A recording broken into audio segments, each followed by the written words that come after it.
No one killed Jessica और लगता है अब तो कि no one killed the Nithari victims either. अगर सुरेंद्र कोहली नहीं तो वो 13 मासूम लड़कियां, उनकी मौत का जिम्मेदार कौन? उनके साथ हुई बदतमीजी का जिम्मेदार कौन?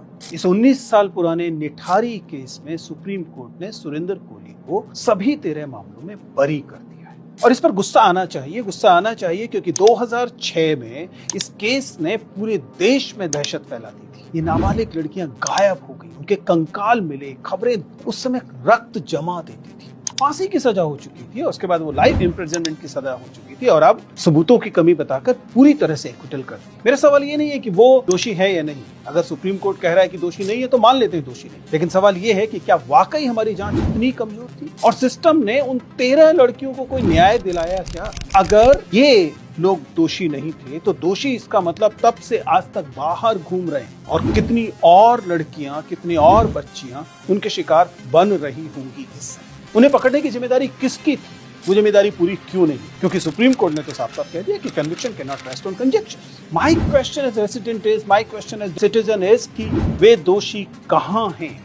उन बच्चियों के हत्यारों को, उन बच्चियों को मारने वाले व्यक्तियों को, उनके साथ बदसलूकी करने वाले व्यक्ति को सजा क्यों नहीं देना पाए? There has to be some answers. No one killed Jessica और लगता है अब तो कि no one killed the Nithari victims either. अगर सुरेंद्र कोहली नहीं तो वो 13 मासूम लड़कियां, उनकी मौत का जिम्मेदार कौन? उनके साथ हुई बदतमीजी का जिम्मेदार कौन? इस 19 साल पुराने निठारी केस में सुप्रीम कोर्ट ने सुरेंद्र कोहली को सभी 13 मामलों में बरी कर दिया है और इस पर गुस्सा आना चाहिए क्योंकि 2006 में इस केस ने पूरे देश में दहशत फैला दी थी। ये नाबालिग लड़कियां गायब हो गई, उनके कंकाल मिले, खबरें उस समय रक्त जमा देती थी। फांसी की सजा हो चुकी थी और उसके बाद वो लाइफ इम्प्रिजनमेंट की सजा हो चुकी थी और अब सबूतों की कमी बताकर पूरी तरह से एक्विटल कर दी। मेरा सवाल ये नहीं है कि वो दोषी है या नहीं। अगर सुप्रीम कोर्ट कह रहा है कि दोषी नहीं है तो मान लेते हैं दोषी नहीं, लेकिन सवाल ये है कि क्या वाकई हमारी जांच इतनी कमजोर थी और सिस्टम ने उन 13 लड़कियों को कोई न्याय दिलाया क्या? अगर ये लोग दोषी नहीं थे तो दोषी इसका मतलब तब से आज तक बाहर घूम रहे हैं और कितनी और लड़कियां, कितनी और बच्चियां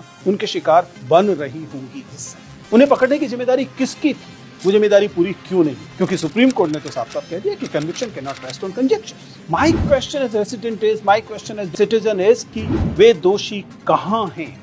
उन बच्चियों के हत्यारों को, उन बच्चियों को मारने वाले व्यक्तियों को, उनके साथ बदसलूकी करने वाले व्यक्ति को सजा क्यों नहीं देना पाए? There has to be some answers.